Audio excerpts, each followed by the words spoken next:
కృష్ణలంక ఈ Saikrishna missing mystery అనేటువంటి అనూహ్యమైనటువంటి మూలపులు తిరుగుతుంది సార్.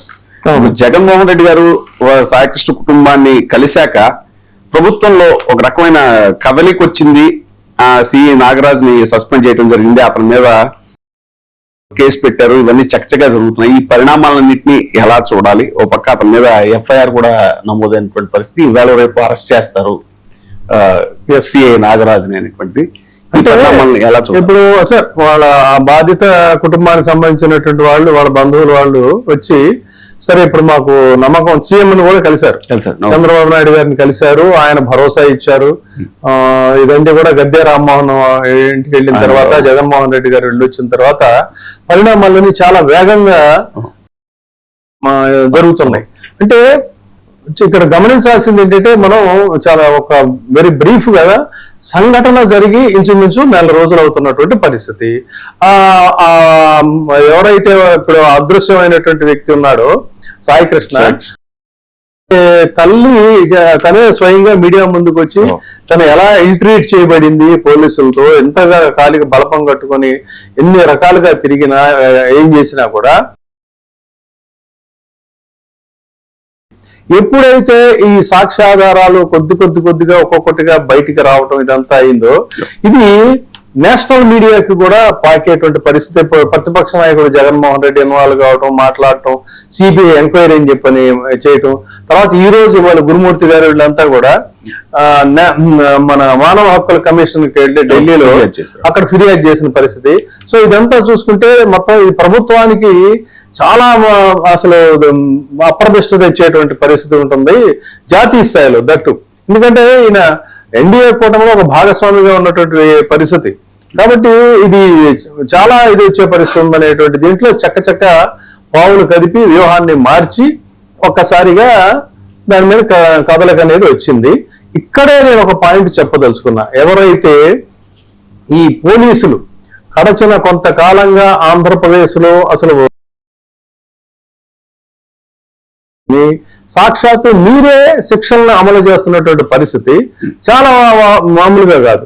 యావత్ భారతదేశం అంతా కూడా గమనిస్తున్న పరిస్థితి ఏంటంటే, మీ డ్యూటీ మీరు చేయకుండా అడిషనల్ డ్యూటీస్ చేయడం అనేటువంటిది మొదలైన తర్వాత అంటే ఇక్కడ అందరు పోలీసుల్ని మనం అనదలుచుకోవాలా, అది కూడా చెప్తా నేను.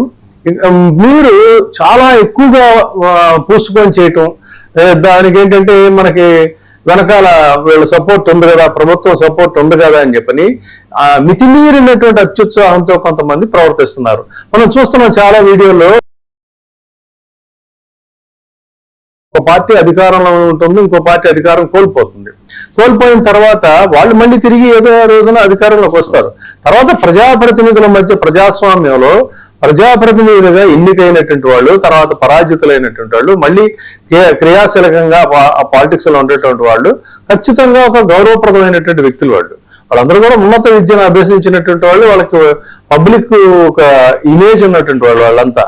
అలాంటిది వాళ్ళని ఉద్యోగం చేసుకునేటువంటి మీరు భరోసా ఉంది కదని వాళ్ళని తీవ్రంగా అవమానించటము, మీ స్థాయిని మించి ప్రవర్తించటం మనం కొన్ని చూసాం. కొన్ని సంఘటనలు చూస్తే ఆవిడెవరు వైద్య శాఖ మంత్రిగా పనిచేసినటువంటి వ్యక్తి మీద ఒక పోలీసు అధికారి విడుదల రజని మీద అనుచితంగా ప్రవర్తించడం కానీ, లేకపోతే అంబటి రాంబాబు వ్యవహారంలో ప్రవర్తించినటువంటి తీరు కానీ, వాళ్ళ ఇంటి మీద దాడి జరిగినప్పుడు ప్రవర్తించినటువంటి తీరు కానీ, గోవర్ధన్ రెడ్డి ఒకటి కాదు చాలా సంఘటనలు అన్ని కూడా జరుగుతున్నాయి. ఇక్కడే అలా ఆ విధంగా చూసి రమ్మంటే కాల్చి వచ్చే రకం అంటారే, ఆ విధంగా ప్రవర్తిస్తున్నటువంటి పోలీసులు ఇక్కడ గమనించాల్సింది ఏంటంటే, అయ్యా మీరు ఎవరైనా సరే స్థాయిని ఎరిగి మీ డ్యూటీ మీరు చేసుకుంటే బాగుంటుంది. అతి చేస్తే ఏమవుతుందంటే, అది వికటించినప్పుడు మీరే స్కేప్ గోట్స్ కింద మిగిలిపోతారు తప్ప, మీ వెనక ఎవరైతే ఉన్నారో వాళ్ళని చూసుకొని చెప్పినట్లయితే మీరు ఇవాళ ఈ సిఐ నాగరాజుకి ఏ విధమైనటువంటి పరిస్థితి ఎదురైందో మనం ఆ కోణంలో ఇప్పుడు ఈ కేసును డీల్ చేస్తున్నాం. మీకు కూడా అదే రకమైన పరిస్థితి వస్తుంది. ఇందులో మినహాయింపు ఏమి ఉండదు అనేది గమనించాలి. ఎందుకంటే ఇష్యూ అనేటువంటిది చాలా పెద్ద స్థాయిలోకి వెళ్ళినప్పుడు మీకోసం ఆ బురదను వాళ్ళు, ఆ మకిలిని వాళ్ళు అంటించుకోవడానికి సిద్ధంగా ఉండరు ప్రభుత్వాలు. ఇది ఇక్కడ గమనించి తెలుసుకుంటే మంచిది. ఇది ఇక్కడ ఒక ప్రధానమైన అంశం. తర్వాత other side of the coin మాత్రం టచ్ చేసాం. పోలీసులు వాళ్ళు మన ఆ యూనిఫామ్ వేసుకునే ముందు, డ్యూటీలోకి వచ్చే ముందే ఒక ఓట్ తీసుకుంటారు. ఆ రకంగా నిజాయితీగా నిక్కచ్చిగా వ్యవహరిస్తున్నటువంటి పోలీసులు ఉన్నారు కాబట్టి ఆ పోలీసు వ్యవస్థ ప్రతిష్ట కానీ లేదంటే అంతో ఎంతో న్యాయం కానీ జరుగుతుందనడానికి కారణం ఏంటంటే ఇటువంటి రక్షకులే తక్షకుల్లాగా వ్యవహరించేటువంటి పోలీసులు ఉన్న అదే స్టేషన్స్ లో ధర్మం కోసం న్యాయం కోసం పనిచేసేటువంటి వాళ్ళు కూడా ఉన్నారు. వాళ్ళు ఉన్నారు కాబట్టి అసలు ఈ సంఘటన ఎలా వెలుగులోకి వచ్చింది? ఒక పోలీసు ఈ దారుణాన్ని, అమానవీయ వ్యవహారాలను చూడలేక ఒక లీక్ ఇచ్చాడు కాబట్టి ఆ సంఘటన అనేటువంటిది బయటకు వచ్చింది. అదేవిధంగా అంతకుముందు మనం డిస్కస్ చేస్తాం మార్కాపురంలోనే అక్కడ రోడ్ల మీద వాళ్ళని కూర్చోబెట్టి చేసింది. అది కూడా ఒక పోలీసు లీక్ చేయబట్టే అది కూడా బయటకు వచ్చింది. అదే విధంగా ఇంకొక చోట స్టేషన్ లో అతన్ని ఎవరినో పెట్టి చిరకబాతే అది హ్యూమన్ రైట్స్ కమిషన్ వస్తే అది నిలబడలేదు కేసు రాజమండ్రి మన గోదావరి జిల్లాలో. సో చాలా చోట్ల అంతకుముందు నిన్న మనం డిస్కస్ చేసిన తమిళనాడు కేసులో కూడా మహిళా కానిస్టేబుల్ బయట పెట్టబట్టి అంత పెద్ద ఇష్యూ దేశవ్యాప్తంగా పెద్ద ఇష్యూ అయింది. అంటే ఇక్కడ గమనించాల్సినటువంటి అంశం ఏంటంటే ఎక్కువగా మీరు ఓవర్ యాక్షన్ కింద పూసుకున్నట్లయితే జరిగేది ఏంటి అంటే ఇలాంటి పరిస్థితులు వస్తాయి. అందుకని చూడండి అప్పటిదాకా గుంభనగా దీన్ని ఏదో రకంగా తొక్కిపెట్టి మీకు ఎవరో గాడ్ ఫాదర్ ఉంటాడు వాడు చూసుకుంటాడు అని చెప్పని అనుకుంటే ఏమైంది? ఇప్పుడు మొత్తం ఏకాకిని చేసి హత్య ఇవన్నీ కూడా పెట్టారు. ఎస్ ఈ డిజర్వ్స్. అదే వేరే పాయింట్. ఖచ్చితంగా రేపు పొద్దున్న ఇదంతా కూడా ఫేస్ చేయాల్సినటువంటి అవసరం ఉంది.